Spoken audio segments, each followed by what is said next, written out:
Philippines, and the United States of America.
Mr. President, Mrs. Marcos, it gives me special pleasure to welcome you to the United States. Mrs. Reagan and I have been long looking forward to returning the hospitality you showed us on our 1969 visit to your country.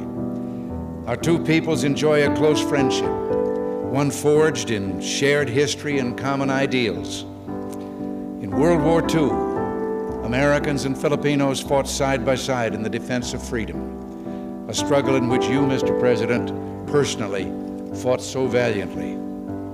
The values for which we struggled, independence, liberty, democracy, justice, equality, are engraved in our constitutions and embodied in our people's aspirations. Today, our ties remain strong, benefiting each of us over the full range of our relations. Politically, we tend to view many world issues the same general way. Yours, Mr. President, is a respected voice for reason and moderation in international forums. The Philippines, with its ASEAN partners, has taken the lead in search for self-determination for the people of Kampuchea. In that vein, let me also pay tribute to you and Mrs. Marcos' personal leadership and commitment to the care of refugees in Southeast Asia. Under your direct sponsorship, the Philippines Refugee Processing Center has become a model of its kind in encouraging the development of self-sufficiency and the restoration of human dignity. The Philippines and you, Mr. President, play an important role in addressing the problems of economic development in the world. At Cancun, we made a new start toward a more effective and practical dialogue and improved cooperation among industrial and developing countries. Your leadership in that area, Mr. President, is vital and widely respected. Under your leadership at home, the Philippines can boast a record of solid economic growth over the past decade, attributable in significant part to its hospitable attitude toward free enterprise and private initiative. Your country's dedication to improving the standard of living of your people is an effort in which we've been delighted to participate through bilateral and multilateral economic assistance.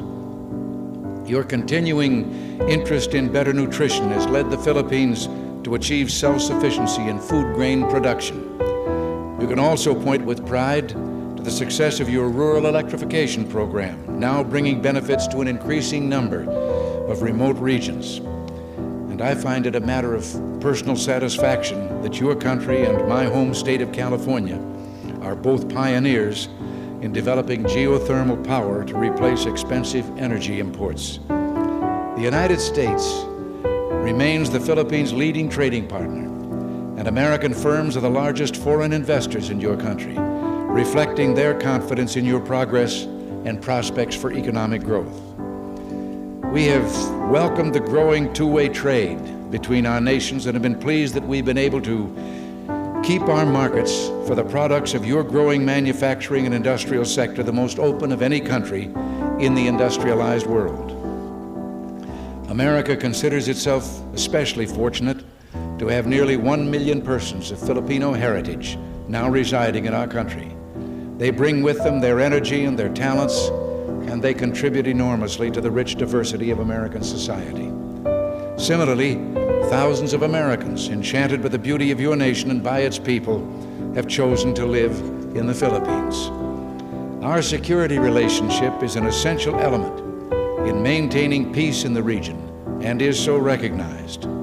This relationship, one of several we have in the Western Pacific, threatens no one but contributes to the shield behind which the whole region can develop socially and economically. Mr. President, under your leadership, the Philippines stands as a recognized force for peace and security in Southeast Asia through its bilateral efforts and through its role in ASEAN, which is the focus of our regional policies in Southeast Asia. Mr. President, Mrs. Marcos, the United States deeply values its close friendship and alliance with the Philippines. We seek to use this visit to further strengthen our ties with your country. Nancy and I are personally delighted that you are here, and we say welcome to the United States, welcome to our national home.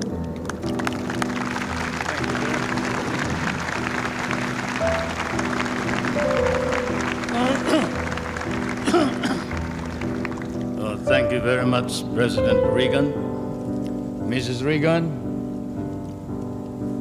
members of the Cabinet, distinguished guests, my friends. On behalf of the 50 million people of the Philippines, Mrs. Marcos and I express our gratitude for your warm welcome to Washington and to the United States of America. This great and beautiful city, that is one of the few cities that was built as a capital for a great nation, is indeed, as has been written, the key to knowing the secret of America. And this house of the American people, an American frontier that never vanishes. Your beautiful city with its grand memorials, its monuments, its walks, is indeed a city that memorializes the great achievements of your people for the past 2 centuries. But more than that, it keeps offering to the enterprising and the talented, the courageous and the strong, the rewards of effort and of initiative.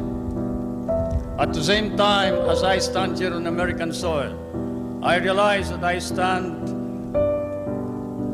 on what may be the center of the government of the United States of America, here where, as I have often stated, the future is being born. The future is being born depending upon the man who is in the White House. And the man who is in the White House today certainly is creating a new future for our world.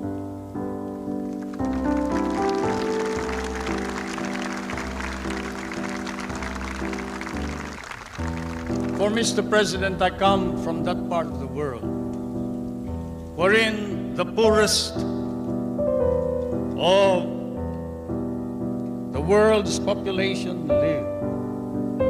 I come from that part of the world that cherishes an image of America with its ideals, its dreams, its illusions. I come from the Philippines, a part of Asia, which has been molded along the principles of American democracy. We learn to love these ideals and principles, and we lost 1 million of our people fighting for them in the last war. We have always stood by these ideals. We shall continue to do so, whatever may be the cost, at the risk of our fortunes, our lives, but more important of all, our honor. We stand for the ideals of democracy that is our legacy from the United States of America.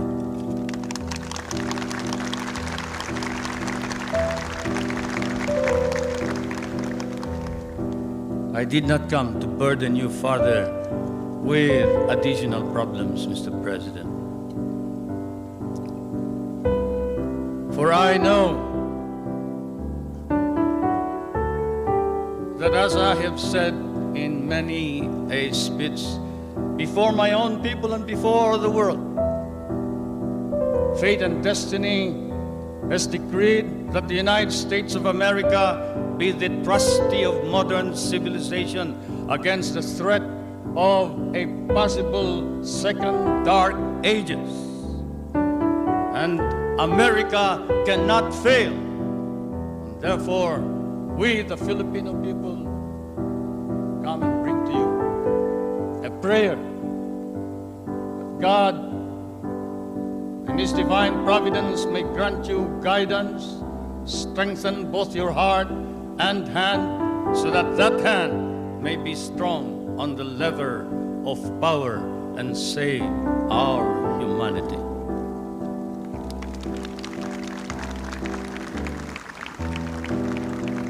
If America fails, then the world is lost. And thus, Mr. President, I can assure you that throughout all of Asia, there is nothing but a reservoir of goodwill for you, the American people, and the United States of America. Once again, may I say thank you for your warm welcome and your hospitality, which I know we will never be able to reciprocate.